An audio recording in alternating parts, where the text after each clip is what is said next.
शहर के जाने माने रईस हीराचंद और उनकी पत्नी सुजाता की चमचमाती महंगी कार बंगाल की एक पुरानी बस्ती की सुनसान गली में एक बेरौनक से पुराने मकान के बाहर आकर रुकती है।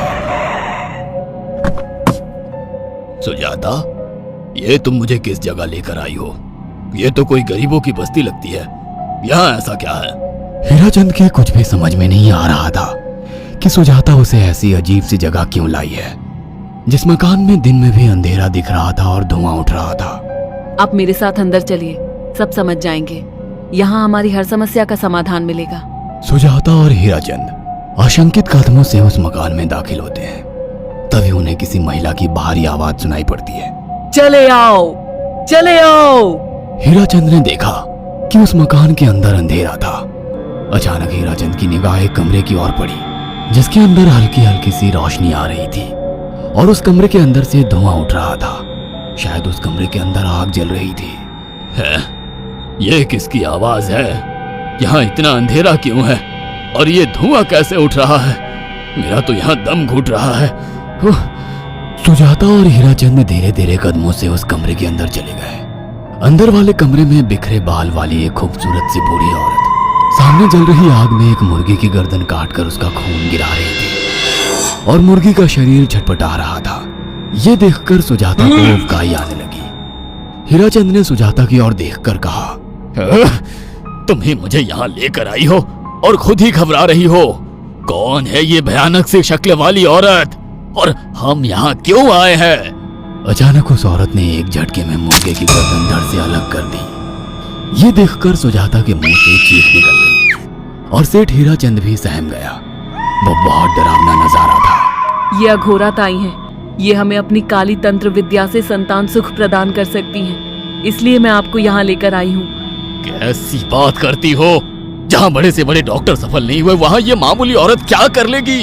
हीराचंद की बात सुनकर अघोरी ताई ने गुस्से से हीराचंद की ओर देखकर कहा, नादान हीराचंद, काली विद्या में इतनी शक्ति है कि मरे को भी जिंदा कर दे। संतान पैदा कराना कौन सा मुश्किल है? तुम्हें मेरा नाम कैसे पता? क्या तुम सच में हमें संतान सुख दिला सकती हो? तुम जितनी दौलत मांगोगी मिल जाएगी, अगर ये संभव है तो। संतान का नाम सुनते ही हीराचंद की आंखों में चमक आ गई। वह संतान के लिए कुछ भी कर सकता था। तुम लोगों को मुझे एक नवजात शिशु लाकर देना होगा। मैं उस शिशु की बलि चढ़ा दूंगी और फिर वही शिशु तुम्हारे घर में फिर से जन्म लेगा। नवजात शिशु की बलि का नाम सुनते ही सुजाता और हरिचंद डर के मारे सिहर गए, पर उनकी आंखों में उनकी संतान का सपना ज्यादा बड़ा था। वह सब करने को तैयार थे। अघोरा ताई, आप जैसा कहेंगे हम वैसा करेंगे। बस हमें संतान सुख दिला दो। बिना वारिस के हमारी दौलत किस काम की? संतान सुख के लिए अंधे हो चुके सुजाता और हरिचंद अपनी नौकरानी शीला से एक नवजात बच्ची चोरी करवा के अघोरी ताई को दे देते हैं।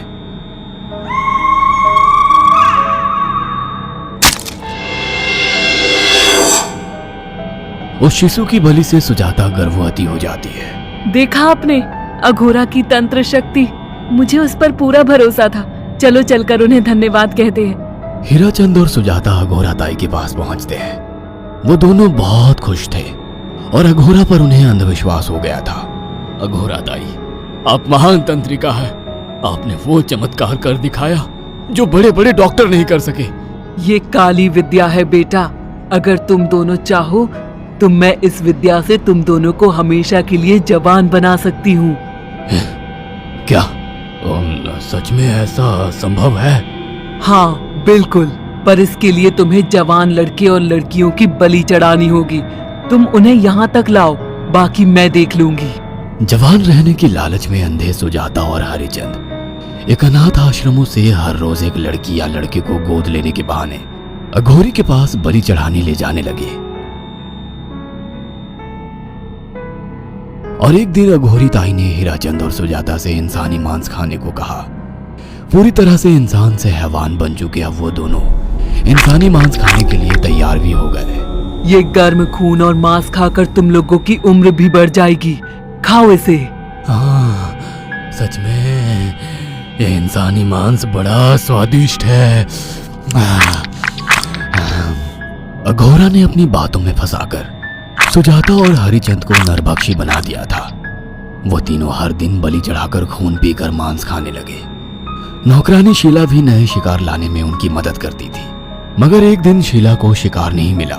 मेम साहब, आज एक भी शिकार हाथ नहीं लगा और मैं बहुत थक गई हूँ और घर जाकर थोड़ा आराम करना चाहती हूँ। कोई बात नहीं शीला, एक छोटा सा काम है, तुम हमारे साथ चलो, लौटते में हम तुम्हें घर छोड़ देंगे। जी मेम साहब। शीला नहीं जानती थी कि शिकार नहीं मिलने से सुजाता और हरिचंद अंदर से बौखला गए थे और उनके दिमाग में एक शैतानी चाल चल रही थी। सुजाता, ये बेहोशी की दवा है। शीला के कार में बैठते ही तुम उसे सुंघा देना। आज हमें इसी की बलि देनी होगी। इसने हमारे यहाँ का बहुत खाना खाया, अब हम लोग इसे खाएंगे। वैसे भी ये आगे चल के हमारे लिए खतरा बन सकती थी। कार में बैठते ही सुजाता शीला को बेहोश कर देती है और वो लोग सीधे अघोरी ताई के यहाँ पहुंच जाते हैं, जहाँ अघोरी ताई शीला की बलि चढ़ा देती है और तीनों मिलकर उसे नोच कर खाते हैं। अघोरी ताई, हमको बलि चढ़ाते हुए पूरा 1 साल हो गया है। हमारा बेटा भी साल भर का हो चुका है। अब और कितनी बलि देनी होगी? बस एक आखिरी क्रिया और बची है, उसके बाद तुम दोनों हमेशा के लिए जवान हो जाओगे। कैसी क्रिया अघोरा ताई? 3 दिन बाद सूर्य ग्रहण है। हमें पास के घने जंगल में एक विशेष क्रिया करनी होगी। उसके बाद तुम लोग कभी बूढ़े नहीं होगे। कितना अच्छा होगा, हम हमेशा जवान रहेंगे और सालों साल तक अपनी दौलत से ऐश करेंगे। हाँ, सच कहा। अघोरा ताई ने हमारे हर सपने पूरे कर दिए। 3 दिन बाद बंगाल के बियाबान जंगल में कोहरे और ओस से भीगे पेड़ों के बीच एक घने बरगद की बेलों पर कटे इंसानी सिर लटक रहे थे, जिसमें से खून टपक रहा था। काले जादू का सामान भी रखा था। कितनी भयानक जगह है ये, हर तरफ कटे हुए सर लटक रहे हैं। थोड़ी देर में सब समझ जाओगे। बैठ जाओ और मेरे साथ ये मंत्र दोहराओ। ओ, अघोरा, ये किन लोगों की कटी हुई गर्दनें हैं? आप यहाँ क्या करने वाली हो? हीराचंद की बात सुनकर अघोरा जोर जोर से हंसने लगी और उसने एक शैतानी हंसी हंसते हुए हीराचंद की ओर देखकर कहा, तुम जैसे ही लोगों ने अपनी इच्छाओं को पूरा करने के लिए इन लोगों की बलि चढ़वाई है और फायदा उठाया है। अब तुम दोनों आंखें बंद करके यहाँ बैठ जाओ और मेरे साथ मंत्रों को दोहराते जाओ। अघोरा ने सुजाता और हरिचंद को वशीकरण मंत्र और काले जादू के इस्तेमाल से सम्मोहित कर दिया और देखते ही देखते वो एक भयानक डायन में बदल गई और चीखती हुई बोली, अब मैं तुम दोनों की बलि चढ़ाकर अमर हो जाऊंगी, क्योंकि तुम लोगों ने 100 लोगों की बलि का खून पिया है। देखते ही देखते उस डायन ने फरसे से एक एक करके सुजाता और हरिचंद की गर्दन काटकर जल रही आग में बलि चढ़ा दी और उनका गर्म खून पीने लगी। जब तक तुम जैसे मूर्ख और लालची लोग अपने फायदे के लिए दूसरों को मेरे पास लाते रहेंगे, मैं उनका फायदा उठाकर ऐसे ही उनकी बलि चढ़ाती रहूंगी। दरअसल अघोरा एक डायन थी और अपना स्वार्थ पूरा करने के लिए उसने हीराचंद और सुजाता की लालच का फायदा उठाकर उनकी भी बलि चढ़ा दी।